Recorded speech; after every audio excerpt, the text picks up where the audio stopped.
বেনারস ব্রিজে রবিবার থেকে ভারী যানবাহন চলাচল সম্পূর্ণরূপে বন্ধ করা হচ্ছে। শুরু হচ্ছে বেনারস সেতুতে অ্যাপ্রোচ রোডের কাজ। রেলকে প্রয়োজনীয় সহযোগিতা করেনি গত সরকার। দ্রুত সমস্ত কাজ সম্পূর্ণ করা হবে বলছেন উমেশ রায়। ইতিমধ্যেই সেই কাজের জন্য বন্ধ করা হচ্ছে বেনারস ব্রিজ, এমনই খবর সামনে আসছে। জানাবেন, ফোন লাইনের সঙ্গে রয়েছেন প্রতিনিধি জগন্নাথ সামন্ত। জগন্নাথ, ব্রিজের অবস্থা খুবই জরাজীর্ণ হয়ে পড়েছিল, তাই জন্য পাশে একটি রেলের তরফ থেকে ব্রিজ তৈরি করা হচ্ছে, অর্থাৎ যাতে এই ব্রিজের ওপর চাপ কমানো যায়।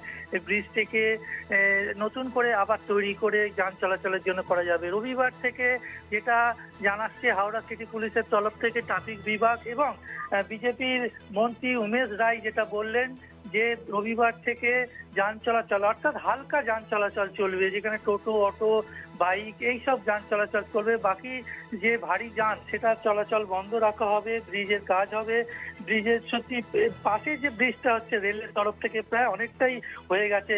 এই বিশেষ কারণে এবং কাজের গতি অনেকটাই কমে গেছিল। সামনে নির্বাচন ছিল, তুমি জানো, নির্বাচনের পর থেকেই অনেকটা কাজের গতি স্লথ হয়ে গেছিল। কিন্তু উত্তর হাওড়ার বিধায়ক তিনি হ্যাঁ জগন্নাথ। উদ্যোগ নিয়েছেন। উদ্যোগ নেওয়ার পর থেকে এই ব্রিজের কাজ অগ্রগতি হবে এবং রবিবার থেকে বন্ধ করে ব্রিজের বিভিন্ন কাজ যে রয়েছে এবং পাশের যে ব্রিজটি রয়েছে সেটার কাজও শুরু হয়ে যাবে। অর্থাৎ বেনারস ব্রিজে নতুন আলো দেখছে এখানকার যাত্রীরা, তাদের অনেক সুবিধা হবে। বেনারস ব্রিজটা যদি পাশের যে রেলের ব্রিজ হচ্ছে সেটা যদি তৈরি হয়ে যায় তাহলে মানুষের যাতায়াতের রাস্তা অনেক সুবিধা হবে।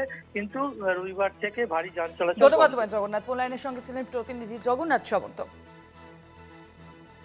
বছর ধরে দেখছি বামনগাছি ব্রিজের কাজ অনেকদিন ধরেই রেল করছে, কিন্তু মাঝে মাঝে কাজ হয় আবার বন্ধ হয়ে যায়। এটা রেলের সঙ্গে রাজ্য প্রশাসনের এনওসি পাওয়ার একটা সমস্যা ছিল, ট্রাফিক পারমিশন দিচ্ছিল না, ল্যান্ডের অনেকগুলো সমস্যা ছিল বলে এই পরিযোজনা ফুলফিল হচ্ছিল না। এখন আমরা গভর্নমেন্টে আসার পর রেলের সঙ্গে একটা মিটিং করেছি, আর রেল আর রাজ্য মানে ডিএম আর রেলওয়ে দুজন বসে আমরা এমএলএরা ছিলাম, এটা ঠিক করলাম আমরা রবিবার রাত থেকেই এই ব্রিজের কাজ দ্রুত গতিতে শুরু হবে।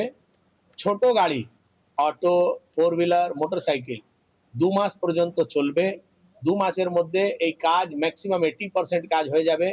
লাস্টে 30 থেকে 35 দিন এই ব্রিজের রাস্তাটা পুরোটা বন্ধ থাকবে যখন এটা কমপ্লিশন হবে। মোটামুটি 3.5 মাসের মধ্যে এই ব্রিজের কাজ কমপ্লিট হয়ে যাবে।